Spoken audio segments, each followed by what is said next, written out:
Yesterday at Comic-Con, The Walking Dead released the trailer for Part 1 of Season 11. I've already broken it down, so make sure to check that video out, and in this video, I'm going to go over everything we learned, or didn't learn, Rick Grimes, in the rest of the panel. A warning, this video will contain spoilers for The Walking Dead Season 10. Before I get into that, please remember to like and subscribe, and follow DM Reviews on Twitter, link should be in the description. Also, don't forget to check out Demare Commissions in the Discord server below for great thumbnails, profile pictures, phone backgrounds, and so much more. Make sure to stay tuned, because I also plan to do a video on everything we learned at the Comic-Con panels of Fear the Walking Dead and The Walking Dead World Beyond, and that video will also contain, probably contain the breakdowns for the scenes we got from the upcoming season. So make sure to subscribe so you don't miss any of that. And, alright, so I'm gonna get into it now. So basically, while I was watching the Walking Dead Comic-Con panel, I kind of took notes of everything that was interesting, so I'm just gonna kind of go through that and, just talk about what I learned, everything I thought was cool. So firstly, we did get a couple casting announcements. So Layla Robbins will be playing Pamela Milton, who, from the comic series, I'm not going to go into spoilers, but she's the leader of the Commonwealth, and she kind of has disputes with our characters over, just how we should go back to the way things, if we should go back to the way things were, or we should use this opportunity to fix problems. So there are lots, obviously that does lead to conflict, similar with the governor, where, especially at the beginning, the governor was not evil, but they were just disagreements on how we should run things now, so that led to conflict. Then we also learned that Josh Hamilton will play Lance Hornsby, and he was actually in the trailer we got, so that was pretty cool, so make sure to check that trailer out, and also I talked about that in my trailer breakdown. So they also said that Margot Bingham will be in the season. She was the one who voiced Stephanie when she was talking to Eugene on the radio. So there were some stills, or maybe they were in one of those weird minute-long trailers that they released, where Eugene was talking to a woman who was not Margot Bingham, and people thought maybe they recasted Stephanie, because we never actually saw Margot Bingham. But now that we know that she will be in the season, I heard this theory. I don't remember where I first saw it, but the theory states that there will be a fake Stephanie, and the Commonwealth is trying to learn more about Eugene and his people, so they send a fake Stephanie to learn more about him, and then once Eugene finds out that it's not actually Stephanie, they have to detain him. So that could be interesting. I talked about that in my trailer breakdown video as well, so I actually think that would be a really cool theory, and I think that would definitely add more to the Commonwealth arc. Jeffrey Dean Morgan said that Negan has evolved, but old Negan, the savior Negan, he'll never really be gone. So Negan's trying to fit in with the people he's with, the people of Alexandria and Hilltop, and he was doing well, but now Maggie's returned, and that's kind of flipped his world upside down. He was finally starting to become more accepted after he killed Alpha, and he helped a lot and he helped kill Beta.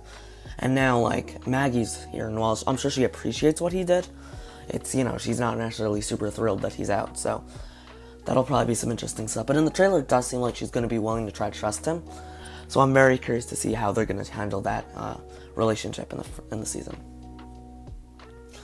Lauren Cohan said that Maggie and Herschel have been through some really dark stuff, and that Herschel's kind of an embodiment of Glenn.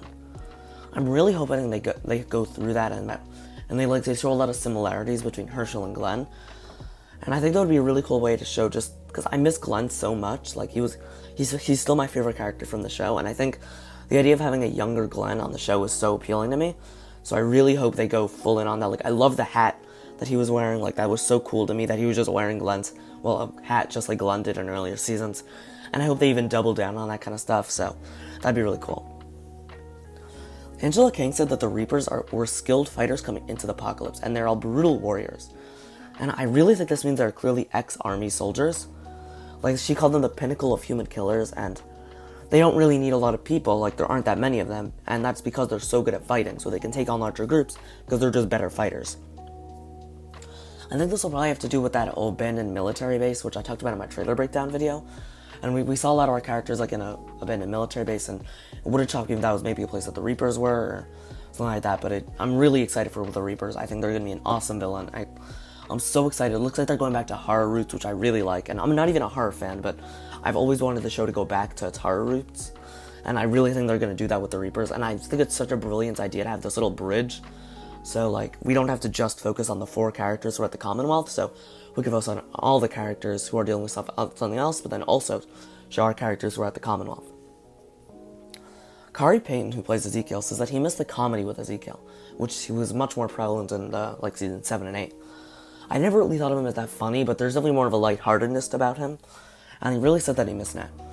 It really seems like he's going to be more of a bleak character this season, which is certainly understandable considering that he's like, pretty sure his cancer's back, so it's very understandable that he'd be bleak, and my guess is that his arc this season will be to find that lightheartedness back again. That's probably going to be his arc this season, though it wouldn't shock me if he dies this season.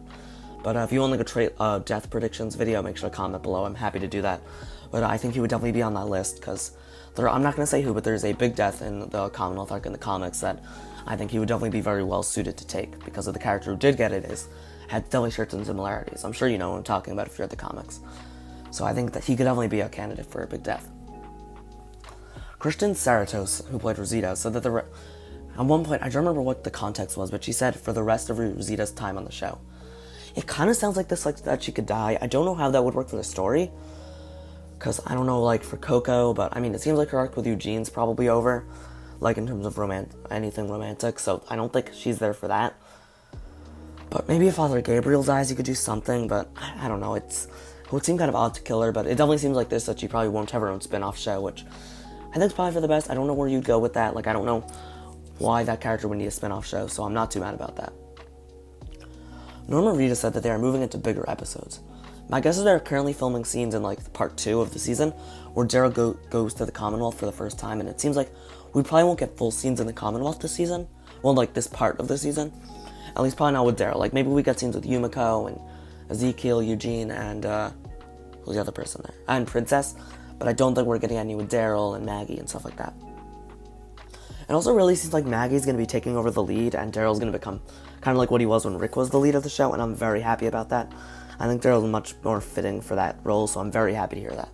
Well, hear that, but, you know, to see that really is a possibility, because I think that's much better for the show. Angela King, she said that she has seen the first 6 episodes, so those ones are probably finished, is my guess, so that's pretty exciting, because that probably means that, like, you know, they're really getting going, and my guess is they're definitely filming part 2 by now, I'm sure. So it seems like they're really, like, it doesn't seem like we're going to have to deal with any postponements, which I wasn't worried about, but in case I have to shut down production for anything, it seems like they've finished enough that they'll still be able to get these 8 episodes out when as scheduled. So, she said that, like, Michael James Shaw, who's going to play Mercer, has made her say, like, cool, so it seems like he's only going to be similar to his comic counterpart and have, like, you know, he's just going to be awesome, kind of, you know, he's just going to be there and you'll be like, whoa, and, like, you know, he's just an awesome character in the comics, and I really hope they, like, continue with that with this. Last thing I want to talk about, which I kind of talked about in the intro, is they did not mention Rick Grimes or the movies, and I'm getting very worried about these movies. Like, Robert Kirkman talked about that in his panel, and he said that they're happening, and I know that they will. I'm sure they will do at least one movie. I can't imagine they come out before 2022, because that means that the movie Andrew Lincoln's filming right now is not the Walking Dead movie, so he's going to finish that, and I don't think we get these movies before mid-2023, the earliest.